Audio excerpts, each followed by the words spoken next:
Hey everyone, and welcome to The Explainer. Today we're diving into a really fascinating piece of research from 2009 by academics Charmaine Walters-Balfour and Bahouddin Mushtaba. Their study, which was published in the Journal of Diversity Management, digs into a question that has literally sparked heated debate in the corporate world for decades. And today, we're going to look strictly at the data they compiled to find some real answers. So the core question is exactly this. Are male employees promoted more often than equally qualified females? It's a massive topic, right? We constantly hear about the perception of a gender gap when it comes to corporate promotions. But these researchers wanted to look past the anecdotal evidence and examine the hard numbers to see exactly where perception meets reality in the workplace. To really understand the stakes at the time this study came out, take a look at this number, 13%. According to the source data in 2009, women made up only 13% of top executives.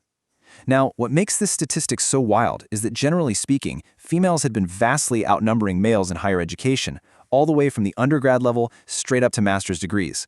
So, statistically speaking, there were way more academically qualified women out there.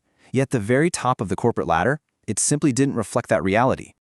All right, let's move on to our first section to see how this all builds. Section 1, the glass ceiling problem. Historically, especially right after World War II, women remained in the workforce, but bumped up against these massive structural barriers. The researchers define this barrier as the glass ceiling. It's an indirect, often totally unrecognized barrier to equal employment and promotional opportunities in American organizational culture. The absolute key word to focus on here is unrecognized. You see, today, the barriers to equal employment aren't always super obvious. They're often subtle, indirect forms of discrimination that the perpetrators themselves might not even realize they're participating in. Okay, let's dive into this next part. Section 2, analyzing the promotion gap. To get past just theories, the researchers knew they needed raw data from real professionals who had actually experienced the promotion process firsthand.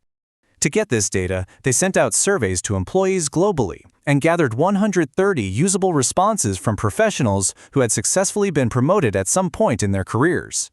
The demographic breakdown of these respondents was actually fairly well balanced. We're looking at 42.3% female and 57.7% male. So this gave the researchers a really solid focused sample size to analyze the actual factors behind who gets promoted and, well, why.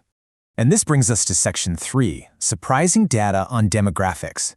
Now, you might naturally assume the data points to a sweeping gender bias in promotions, but the findings from this specific group actually challenge some very common societal assumptions.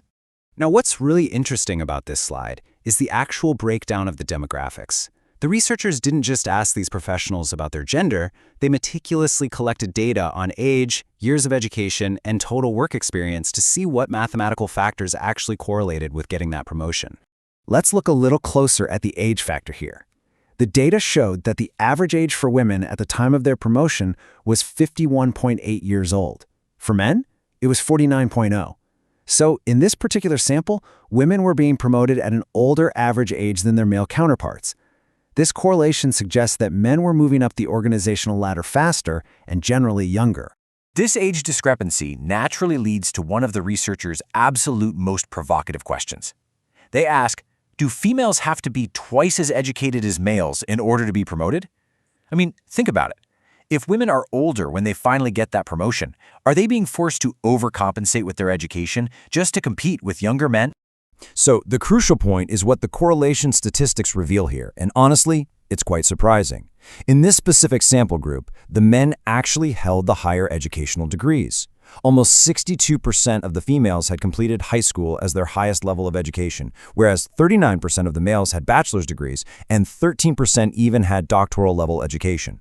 Therefore, the study concluded that within this strictly targeted sample, promotion correlated strongly with age, education, and total work experience rather than just gender alone. The men were indeed promoted younger, but they also brought higher academic credentials to the table in this specific instance. Moving on to Section 4, corporate lawsuits and reality. So, while that specific survey highlighted education and age, the authors do ground us in a much broader reality, a reality where undeniable, massive discrimination still exists. And this brilliantly illustrates that broader point. Look at these staggering multi-million-dollar corporate discrimination settlements cited directly in the research. Home Depot paid $104 million to settle a gender lawsuit. Coca-Cola paid $192.5 million for racial discrimination. Public supermarkets? They paid $85 million over claims that female retail employees were denied equal promotional opportunities.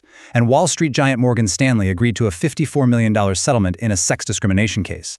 These numbers are huge, and they prove that corporate bias has a very real, very costly footprint.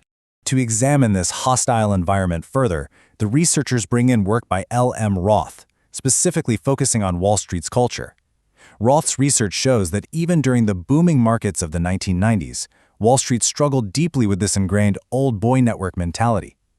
The industry fostered a culture of extreme workaholism and literally around-the-clock devotion. This kind of environment inherently and structurally disadvantaged women, particularly mothers, because it actively penalized anyone who needed to balance family responsibilities with their career. So the big question is, how do we fix this? Let's move to our final section, Section 5, Redesigning the Modern Workplace. The study outlines Roth's direct recommendations for organizations looking to evolve. First off, companies must consciously recognize their inherent cultural biases, so managers can reevaluate exactly how they judge performance. Second, managers must be held strictly accountable for systemic inequality, so no more superficial window dressing policies. Third, firms need to rigorously assess the hard economic costs of losing women to attrition when they have children.